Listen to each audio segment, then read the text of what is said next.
बिस्मिल्लाहिर्रहमानिर्रहीम बिस्मिल्लाहिर्रहमानिर्रहीम। अस्सलाम वालेकुम रहमतुल्लाहि व बरकातुहू।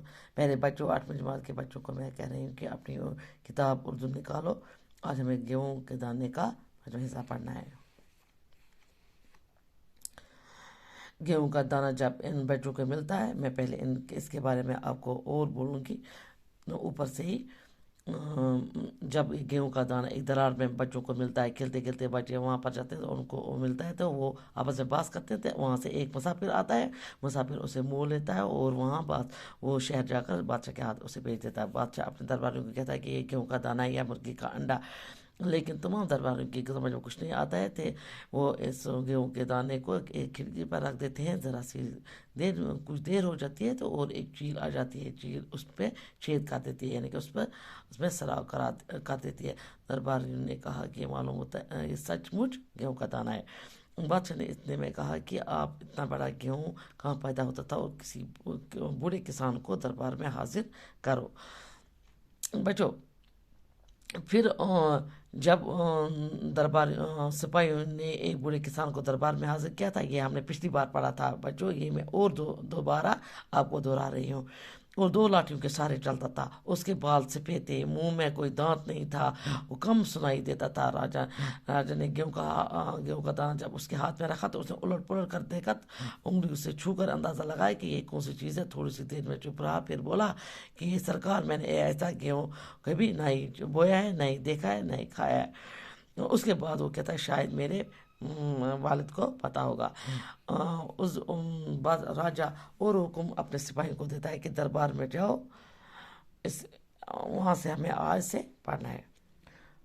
उस पर राजा ने हुक्म दिया कि इस किसान के बाप को दरबार में हाजिर किया जाए। ये किसान बहुत ही बूढ़ा था, वो एक लाठी के सहारे चलता था और उसकी एक आंख भी काम करती थी।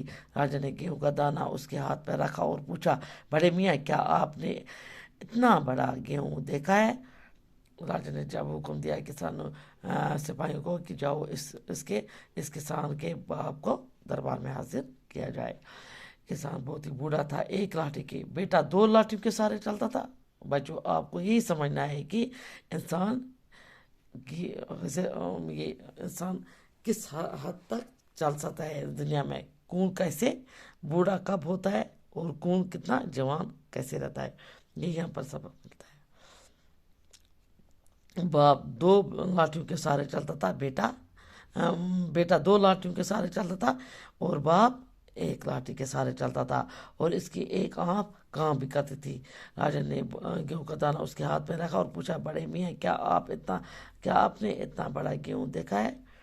राजा ने जब ये गेहूं का दाना उसके हाथ में रखा तो कहा, बड़े मियाँ, क्या आपने इतना बड़ा गेहूं देखा है?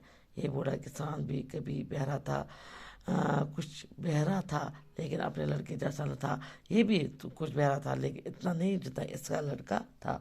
उसने कहा, सरकार, मैंने आज तक कभी इतना बड़ा गेहूं ना बोया है, ना देखा और ना कभी मोल लिया है। ये कहता है कि बादशाह साहब, हमने कभी नहीं इतना बड़ा गेहूं बोया है, नहीं देखा है, नहीं मोल लिया है, क्योंकि हमारे ज़माने में मोल लेने का रिवाज ही न था। हम उस दिन एक दूसरे का खरीद फरोख्त नहीं करते थे, हम मोल नहीं लेते थे। उन दिनों हम अपने खेत में इतना उगाते थे कि मोल लेने का सवाल ही पैदा नहीं होता था। उन दिनों रुपये पैसा भी न था, हमारे गेहूं आज के गेहूं से बड़ा न था। मैंने अपने वालिद की ज़बान इतने बड़े गेहूं का जिक्र सुना है। ये कहता है कि उन दिनों भी ऐसा इतना ही बड़ा गेहूं होता था जितना कि आज है, लेकिन मैंने इतने बड़े गेहूं के बारे में अपने वालिद की ज़बान से सुना है। उनके ज़माने में ऐसा गेहूं होता था, आप उनसे दराफत कर लें। अब ये कहता है कि मेरे बाप से आप दराफत कर लें। अब इस बूढ़े किसान को भी हाजिर किया गया। वो दरबार में जवानों की तरह बगैर किसी सहारे के चलता हुआ आया। उसके हाथ पांव मजबूत थे, उसकी आंखों में चमक थी, वो बहरा भी न था। राजा ने गेहूं का दाना उसके हाथ में दिया। उसने जैसे ही उस गेहूं के हाथ में दिया तो मारे खुशी के चल पड़ा और बोला, ये तो मेरे ज़माने का गेहूं है।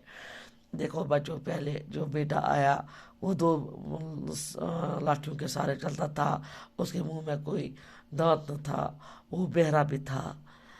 اور جو اس کا باپ آیا وہ ایک لاٹھی کے سہارے چلتا تھا، اس کے وہ کم، اس کی آنکھیں، ایک آنکھ کام اچھا کرتی تھی، یعنی کہ اس کو ایک آنکھ سے اچھا دکھائی دیتا تھا، وہ اتنا بہرا بھی نہیں تھا جتنا اس کا بیٹا تھا۔